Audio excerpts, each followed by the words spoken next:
네, 여러분 안녕하세요. 기상호입니다. 반갑습니다. 9월 평가원 시험이 끝이 났어요. 아이 참, 시간이 참 빠르다. 조금 전에 제가 평가원 시험 해설 강의를 좀 했고, 그리고 총평도 했고, 난이도 분석도 했고, 20번을 딱 풀고 난 다음에 여러분들과 또 여러 이야기들을 좀 나누고 끝낸 다음에 영상을 지금 바로 제가 또 담는데요. 9월 모의평가 이후에 학습 전략. 이것도 상당히 좀 중요할 것 같아요. 세 가지를 좀 강조하고 싶어서 길진 않고요. 짧게 여러분과 나누고자 합니다. 9월 평가원 시험이 끝났다는 건 이제 수능이 코앞이라는 겁니다. 혹자는 이제 얼마 안 남았어라고 할 수 있어요. 네, 코앞이긴 한데 아직 우리에게 시간이 있다는 거야. 그 시간 속에서 내가 어떻게 전략을 세우고 준비해 나가겠는가. 일단 첫 번째 뭐 해야 돼요? 첫 번째, 자 그래서 첫 번째 평가원 분석입니다. 평가원.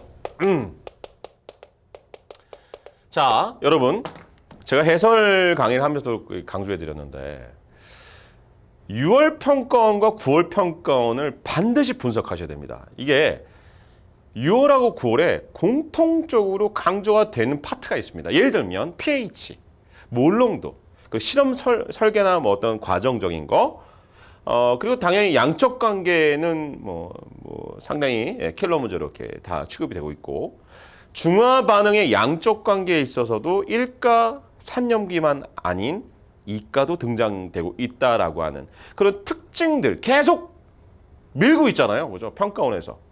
그러면 출제될 확률이 매우 높다라고 하는 겁니다.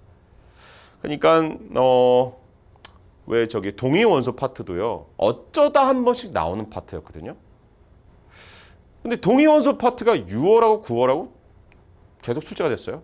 수능에 출제가 안 될 수도 있어요, 물론. 하지만 이거는 좀 준비를 해둬야 된다. 그렇다고 해가지고 굉장히 너무 난해하고 어렵고 복잡한 그런 게 아니라 요 어떤 자료를 해석할 때는 이 순서대로 난 갈 거야라고 하는. 그래서 6월 평가원, 9월 평가원에 평가원에서 밀고 있는 소재들 있잖아요. 새로 바뀌는 교육과정은 출제를 막 하려고 합니다. 화학평형, 동적평형의 의미, 반응 시 출입하는 열 이런 것들 새로 들어왔잖아요. 출제하려고 하는데 그걸 어떤 식으로 물어보고 있는지에 대한 그 분석을 하셔야 됩니다. 그 다음에 두 번째 분석은 바로 뭐냐면 내가 6월도 그렇고 9월도 그렇고 내가 안 한 건데 실수가 많았다. 내가 왜 시험 볼 때는 이게 잘 안 될까? 이런 분석도 필요하죠.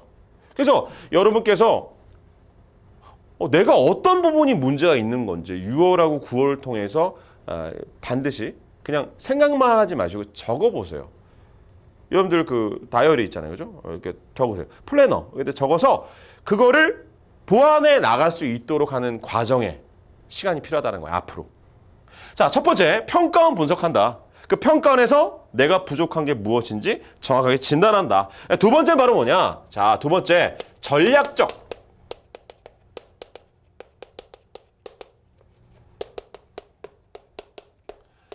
전략적 계획을 수립한다. 이게 바로 뭐냐면 화학 같은 경우 학생들이 가장 힘들어하는 게 킬러? 양적 관계입니다. 다 힘들어해요. 근데 이 양적 관계가 상당히 중요한 건 맞는데 이번 시험도 그렇고 앞쪽에서 막 상처가 많어. 그러니까 양적 관계고 킬러고 뭐 새로운 유형이고 뭔가 하려면 어느 정도가 되어 있어야 돼. 이 어느 정도라는 건 뭐냐면 이런 거야. 점수로 생각하지 마시고 내가 누구나 다 맞추고 앞쪽 1, 2, 3페이지라고 하는 건 뭐예요, 결국? 평가원에서. 너네들 공부한 거 제대로 답 체크하고 갈 수 있도록 내가 문제 내줄게. 이거거든. 근데 여기서 내가 개념에 아리까리하고 막 그렇잖아. 그러면 그건 문제 있다고 하는 거예요. 다시 말하면 중하위권 학생이 그냥 킬러, 양적 관계 막 이런 것만 하고 있으면 점수는 결국 안 나오는 거야. 먼저는 내가 다시 한번 누구나 다 맞추고 누구나 다 알고 알 것만 같은 그런 내용들 내가 틀리고 있다라고 한다면 그걸 먼저 하는 거야. 그게 빨리 올라오거든. 사실은 양적 관계는 것보다. 그게 되고 그게 어느 정도 확실히 된 상황에서 그 다음에 킬러하는 거죠. 그래서 이제 상위권, 중상위권, 상위권 학생들은 이제 내가 뭐 1, 2, 3페이지는 큰 문제 없으면 나 다 이게 맞출 것 같아. 근데 이게 어떤 새로운 유형의 문제, 그런 문제가 좀 안 된다라고 한다면 제가 여러분 킬러 관련된 신유형 문제를 이미 제가 탑재해서 올려드렸잖아요. 그거 보세요. 여러분 처음 본 문제들이 있을 겁니다. 그런 걸 풀어보면서 이렇게 그다음에 접근하는 어떤 순서, 출제적 의도 이런 걸 이제 파악할 수 있잖아요. 그런 훈련을 해야 된다. 다시 말하면 전략적이라고 하는 건 그냥 남들이 킬러하니까 킬러한다, 어려운 거 하니까 어려운 이게 아니라 나를 분석해서 내 수준과 위치가 어디냐를 봐서 일단은 내가 3등급을 만들 수 있느냐, 2등급까지 만들 수 있느냐, 만들어 놓은 다음에 그 다음에 1등급 만점이 중요한 거잖아요. 그죠? 그래서 전략적으로 계획을 잘 수립해야 된다. 그죠? 그렇게. 그 다음에 세 번째는 바로 뭐냐면 끝으로 긍정의 힘입니다. 긍정의 힘. 이거는 수험생에 있어서 너무나 중요한 거예요. 9월 평가원이 끝났다라고 하는 건 이제 굉장히 수능이 가까워졌기 때문에 긴장이 많이 됩니다. 그렇잖아요.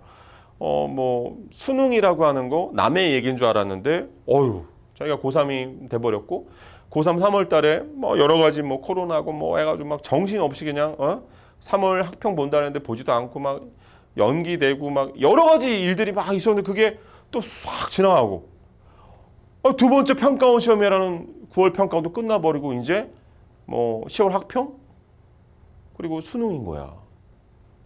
굉장히 긴장이 많이 됩니다. 이럴 때 너무나 중요한 거 자기 자신한테 굉장히 어떤 자신감도 많이 줘야 되는 거예요. 할 수 있어, 괜찮아, 하면 돼.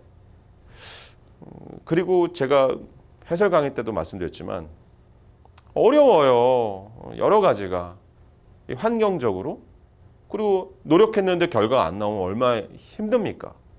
근데 그 가운데에서도 분명히 그 어떤 시련과 역경을 내 꼴로 만드는 학생들이 있어. 가령 9월을 6월보다 못 봤어? 잘 됐다. 내가 요즘 좀 자만심에 빠져가지고 내가 좀 공부 대충 한 것 같아. 이렇게 생각하고 조금 더 긴장하자. 긍정의 힘으로 달려가는 학생이 있고 어떤 학생은 난 안 돼. 역시 내가 화학을 선택을 잘못했어. 이런 학생이 또 있을 수 있고 긍정의 힘은요 굉장히 여러분이 뭐 생각하지 못한 정말 놀라운 결실들을 만들어냅니다.